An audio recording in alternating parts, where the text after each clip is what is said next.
হয়, বহু প্ৰত্যাখ্যাৰ অন্তত যে লোকপ্ৰিয় গোপীনাথ বৰদলৈ চামতা আৰু কলংপাৰ সংযোগী যি পবিত্ৰ পথ, সেই পথটি নিৰ্মাণ কৰা হৈছিল।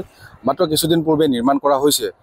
কিন্তু লক্ষণীয়ভাৱে ইয়াত দেখা গৈছে যে যি অবৈধ যিসমূহ বালিৰ যি ট্ৰাক আছে, যি বৃহৎ বৃহৎ ডাঙৰ ডাঙৰ যিসমূহ ট্ৰাক আছে, সেই ট্ৰাকত অভাৰলোডিং তেওঁলোকে ইয়াৰ পৰা নিতৌ দিনে নিশাই অহা যোৱা কৰাৰ ফলত এতিয়া বৰ্তমান এই ৰাস্তাটো যি দীৰ্ঘম্যাদী, সেই দীৰ্ঘম্যাদী ক্ৰমান্বয়ে হ্ৰাস পাব ধৰিছে। মোৰ লগত স্থানীয় দল সংগঠন আছে, মই দল সংগঠনৰ পৰা প্ৰতিক্ৰিয়া ল'বলৈ চেষ্টা কৰিম। কি ক'ব, যিহেতু এই ৰাস্তাটো বেছিদিন হোৱা নাই বনোৱা, ব্ৰিজখনো বনোৱা বেছিদিন হোৱা নাই, কিন্তু ইয়াত দেখা গৈছে যে বালিৰ ট্ৰাক অভাৰলোডিং বালিৰ ট্ৰাক, কি কয়?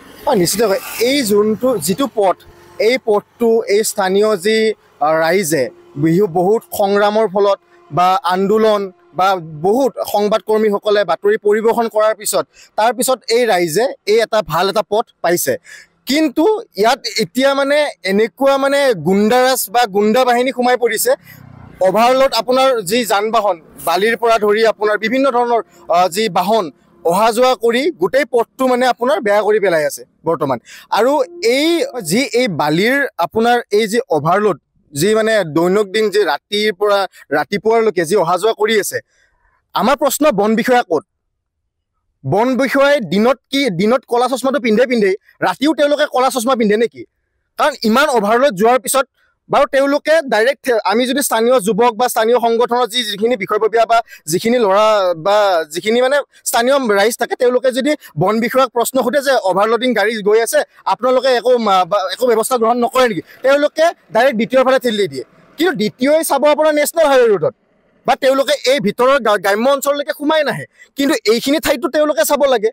তেওঁলোকে ৰাতিৰ আন্ধাৰতো কলা চশমা পিন্ধি থাকে নেকি? নাই গোপন বুজাবুজি।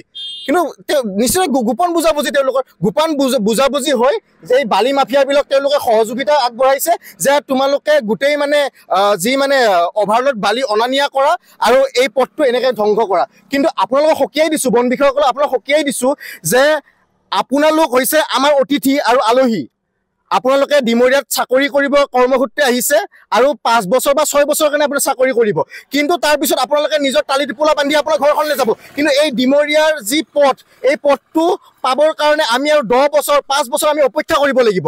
কিন্তু আপোনালোকৰ কাৰণে, আপোনালোকৰ নিচিনা মেৰুদণ্ড নোহোৱা অফিচাৰৰ কাৰণে এই পথবিলাক আমি পোৱাৰ পিছতো আমাৰ এই চকুৰ সন্মুখত বেয়া হৈ যাব ধৰিছে।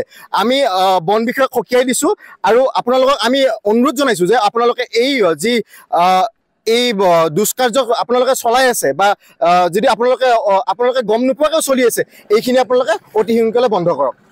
হয়, নিশ্চিতভাৱে আন্তঃডিমৰীয়া আঞ্চলিক ছাত্ৰ সন্থাৰ সদস্যগৰাকী ইতিমধ্যে কৈ উঠিলে যে বহুতো প্ৰত্যাখ্যাৰ অন্তত ৰাস্তাটো পাবলৈ সক্ষম হৈছিলে গঞা ৰাইজে।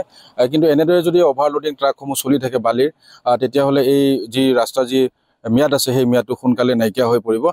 মোৰ লগত অসম চাহ জনজাতি ছাত্ৰ সন্থা ডিমৰীয়া শাখাৰ ছেক্ৰেটাৰী আছে মোৰ লগত, আমি তেখেতৰ পৰা জানিব চেষ্টা কৰিম। কি ক'ব দাদা?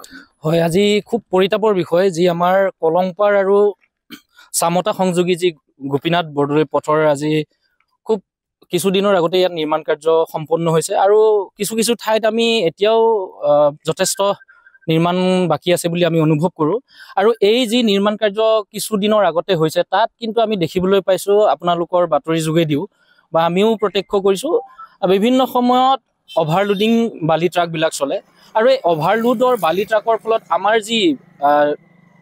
আমাৰ ইয়াৰ স্থানীয় ৰাইজৰ যি তথা দল সংগঠন তথা আপোনালোকৰ যি সহযোগত আজি আমি বিভিন্ন অপেক্ষাৰ অন্তত আমি এই পথটো আমি পাবলৈ সক্ষম হৈছোঁ। কিন্তু এই অভাৰলোডিং বালি ট্ৰাকৰ যি গতি, এই গতিৰ ফলত এই পথটো খুব সোনকালে ইয়াত ধ্বংস হ'ব। আৰু যিহেতু এইটো এটা আমাৰ যিহেতু গাঁৱলীয়া পথ, তথা এই পথত অভাৰলোড তথা বালিৰ এই পথটোৰ বহন ক্ষমতা কিমান, এই বহন ক্ষমতাৰ ওপৰত যিসমূহ গাড়ী চলিব লাগে তাতকৈ বেছি চলি আছে। ইয়াত কিয় আমাৰ প্ৰশাসন তথা বন বিষয়া কিয় নিমাত হৈ আছে?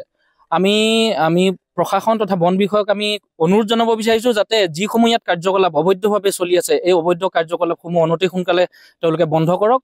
অন্যথা আমি ডিমৰীয়াৰ দল সংগঠনসমূহৰ লগত একত্ৰিত হৈ আমি ইয়াৰ বিৰুদ্ধে আমি কাৰ্যসূচী ল'বলৈ বাধ্য থাকিম। হয়, আৰু এইদৰে দল সংগঠনে এটা প্ৰতিক্ৰিয়া তেওঁলোকে ব্যক্ত কৰিছে যে যিহেতু বন বিভাগ আছে, প্ৰশাসন আছে, এতিয়া তেওঁলোকে কি কৰে সেয়া হ'ব লক্ষণীয়।